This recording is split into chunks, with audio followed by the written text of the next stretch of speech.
Pendant ces 70 ans, il y a eu la paix et la sécurité.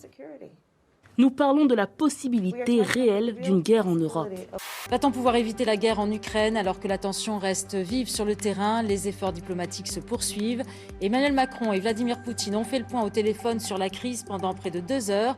Tous deux disent vouloir aboutir rapidement à un cessez-le-feu dans l'est de l'Ukraine, comme l'indique le communiqué publié par l'Élysée à l'issue de cet entretien.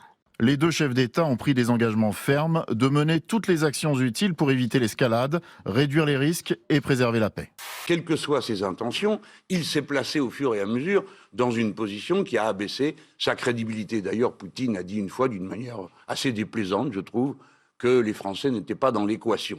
Je pense que la France ne peut avoir véritablement une voix qui porte que si elle apparaît comme la France et comme personne d'autre. Pas comme le porte-voix de l'OTAN, pas comme le porte-voix de l'Union européenne. Nous sommes vus par les Russes comme les petits télégraphistes de Washington qui vont aller ensuite en référer au patron qui est Biden. Marisol Touraine, ministre de la Santé de François Hollande, estime qu'Emmanuel Macron est aujourd'hui le seul vote utile et responsable, notamment face à l'extrême droite. Même revirement d'Elisabeth Guigou, ex-garde des Sceaux. C'est quoi? Alors que la gauche est en train de s'éclater un petit peu. On a vu Marisol Touraine, Elisabeth Guigou se rallier à Emmanuel Macron. Ce sont des reniements plus qu'autre chose. Le vote, quand on est de gauche, quand on a des valeurs sociales qui sont ancrées au corps, et quand on veut qu'elles soient portées pendant 5 ans dans notre pays, le vote Mélenchon, c'est pas le vote utile, c'est le vote futile. Vous dites vote efficace. Quelle est la différence? D'abord, commençons par dire, pendant que vous en êtes à faire des observations fines, tout le monde parle de vote aussi, hein, vous avez remarqué. Ouais. Nous n'avons pas les parrainages. C'est une situation qui, démocratiquement, est terrifiante. C'est terrifiante. Je n'ai jamais été aussi inquiète. S'ils n'arrivent pas à avoir de parrainage, c'est qu'ils n'arrivent pas à convaincre les élus locaux de les parrainer.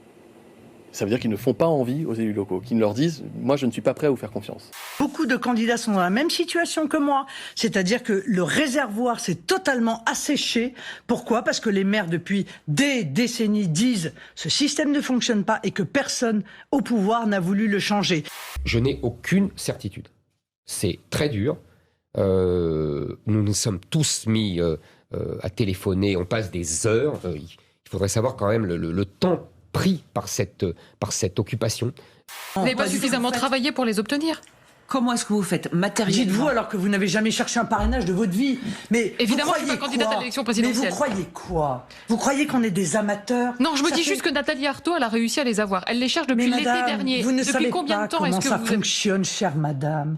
Ils ont peur. Oui, mais vous êtes assuré que je suis assuré de rien. D'ici le 4 mars, Éric Zemmour pourra Sonia Mabrouk, je vous assure, je ne suis assuré de rien. Cette fois-ci, ils voulaient me parrainer et j'ai reçu des témoignages de maires qui m'ont mis presque les larmes aux yeux, je ne sais pas pleurer, mais tellement ils voulaient que je sois candidat à tout prix. Nous avions plus de 600 promesses de parrainage. Donc il y a à trouver l'explication entre le fait d'avoir autant de promesses de parrainage et d'avoir aussi peu de parrainages concrétisés. Le minimum qu'il faudrait faire, c'est les rendre anonymes, ces parrainages, pour que les maires n'aient pas le sentiment de devoir ensuite justifier ce qui serait un soutien politique. La reine Elisabeth II d'Angleterre a été testée positive au Covid-19. Elle souffre de symptômes similaires à ceux d'un rhume.